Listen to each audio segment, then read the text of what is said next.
والی بنی اسرائیل کی فرمائش کے پیچھے کیا ریزن ہو سکتی ہے؟ دیکھا جائے تو بنی اسرائیل اس ٹائم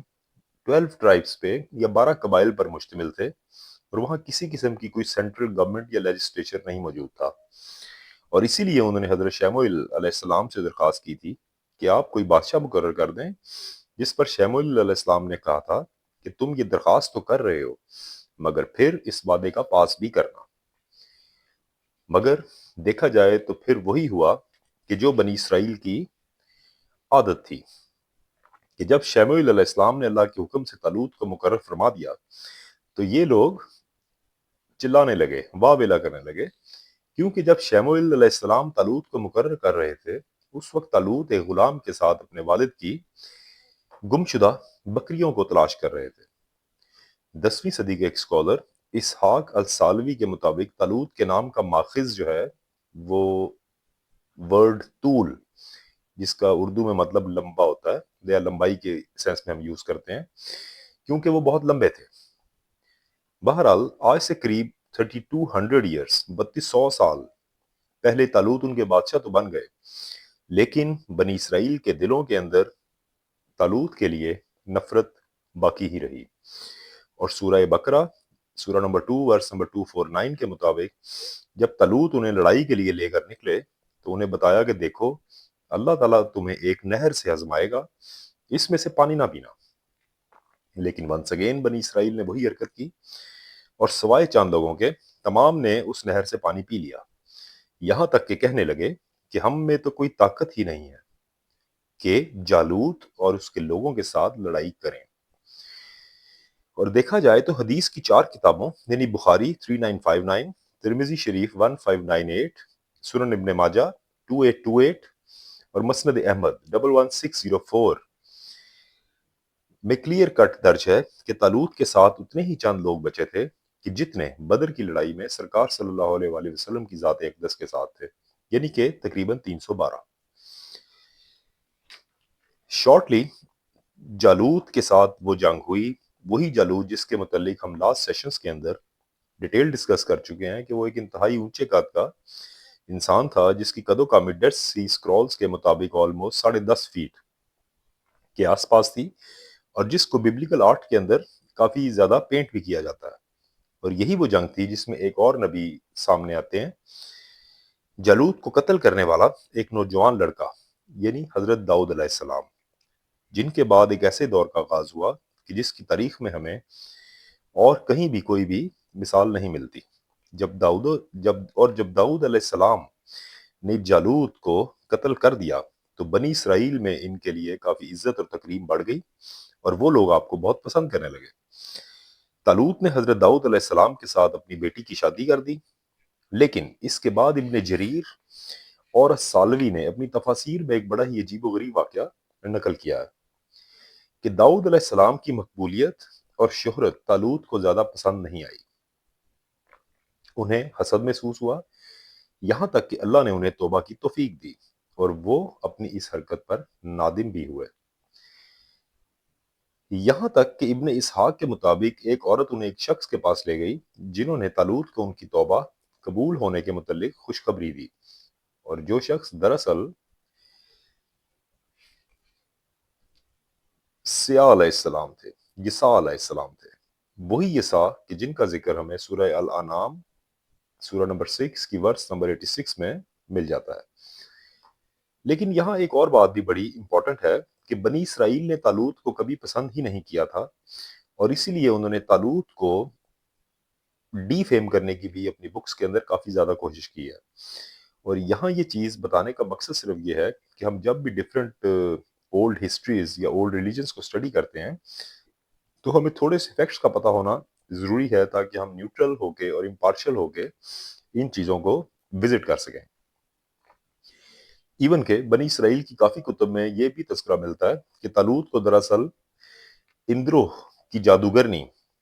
ملی تھی جس نے سیموئیل علیہ السلام کی روح کو حاضر کیا تھا، اور انہوں نے آپ کی توبہ کی قبولیت کی بابت آپ کو اپڈیٹ کیا تھا۔ اب سورہ بقرہ کی 3 آیات کی تیسری اور سب سے اہم بات کہ طالوت کے بادشاہ بننے کے وقت کی ایک نشانی کہ بنی اسرائیل کے پاس وہ صندوق آ جائے گا جس میں رب کی طرف سے بنی اسرائیل کے لیے سکون کا سامان ہوگا اور اس کو فرشتے اٹھائے ہوئے ہوں گے۔ یہ صندوق وہ ہے جو ایک لمبے عرصے تک بنی اسرائیل کے پاس رہا اور پھر گم ہو گیا، اور بعد میں ایسا گم ہوا کہ آج تک گما ہوا ہی ہے،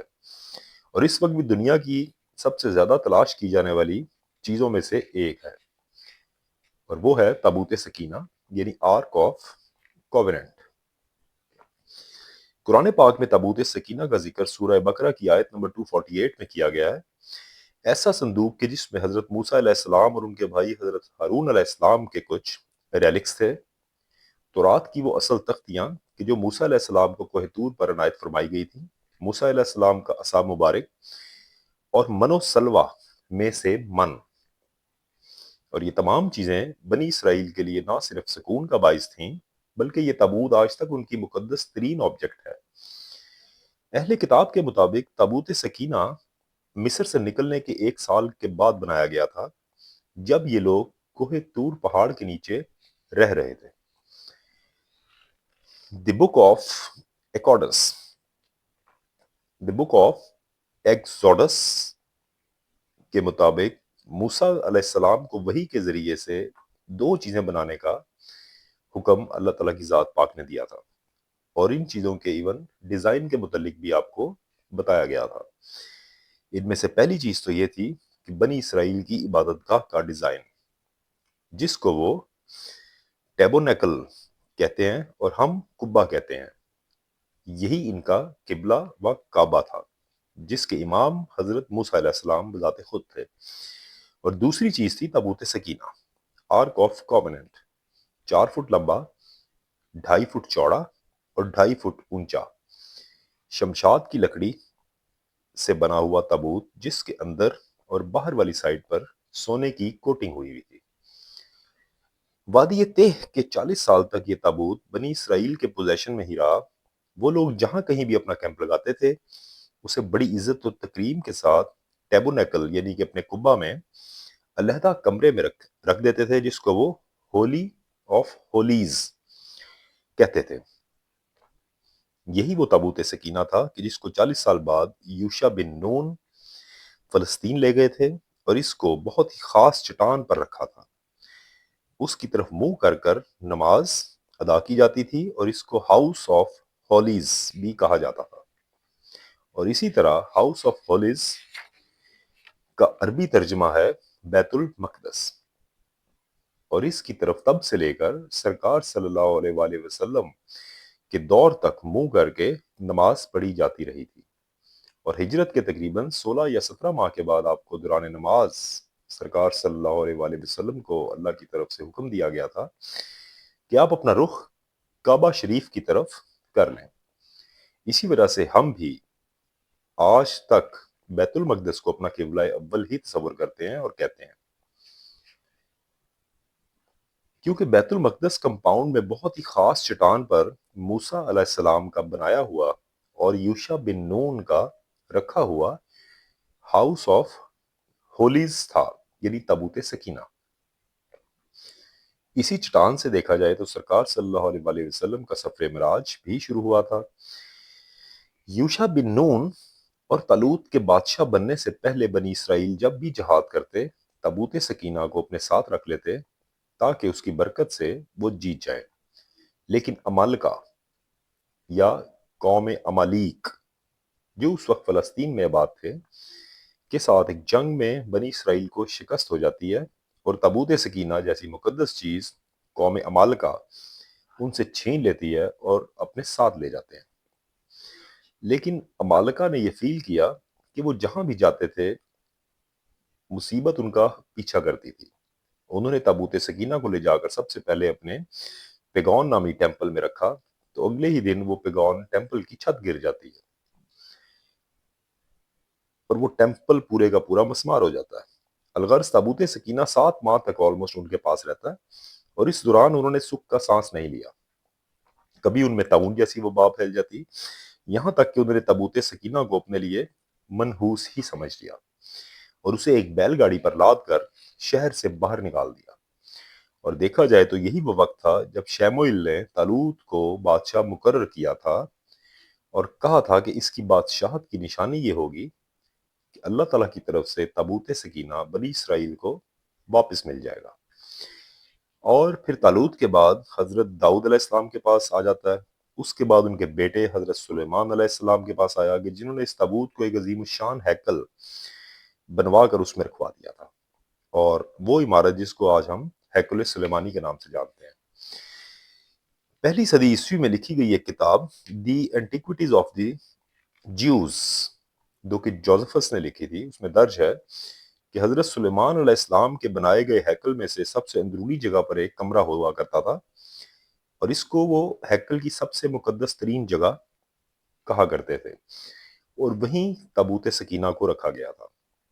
اسی طرح تقریباً آلموسٹ 370 ایئرس 370 سال تک تابوت سکینہ اپنے پورے تقدس کے ساتھ یروشلم میں ہیکل کے اندر ہی موجود رہا۔ لیکن جب بخت نصر نے یروشلم پر حملہ کیا، اس وقت تابوت سکینہ کہیں گم ہو جاتا ہے، اور تب سے لے کر آج تک تابوت سکینہ کا کوئی پتہ نہیں ہے کہ وہ کدھر گم ہوا ہے۔ آج تک یہودی اس کی تلاش میں ہے۔ کچھ کے مطابق بخت نصر اس کو اپنے ساتھ لے گیا تھا اور بابل چلا گیا تھا، کچھ کے مطابق اس کو چھپانے کی غرض سے وہیں پر اس کو دفنا دیا گیا تھا۔ آج سے تقریباً 700 ایئرس پہلے حبشہ یعنی ایتھوپیا میں لکھی گئی ایک کتاب دی کیبرا نگاسٹ یعنی بادشاہوں کی داستان،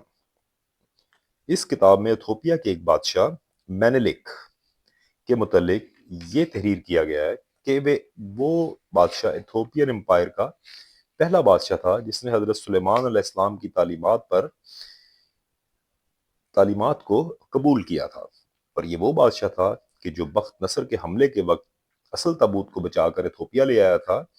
اور اس نے اس اصل تابوت کی ایک بالکل ویسی ہی ریپلیکا بنوائی تھی اور اس کو یروشلم میں ہی چھوڑ دیا تھا بخت نصر کو مس گائیڈ کرنے کے لیے۔ اور شاید آپ نے یہ سنا بھی ہوگا کہ 26 جون 2009 میں ایتھوپین چرچ نے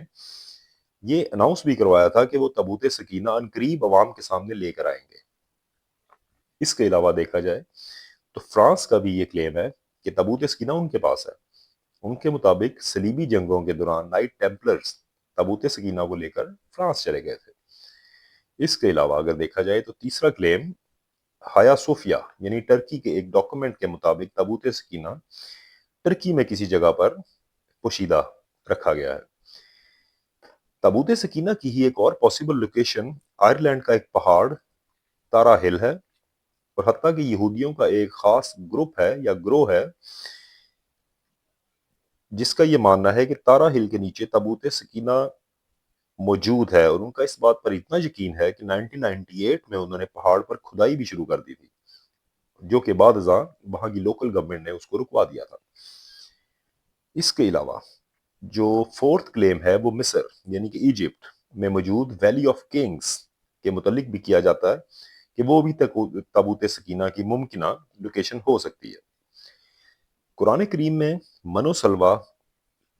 کا ذکر ہمیں 3 جگہ پر مل جاتا ہے، یعنی سورہ البقرہ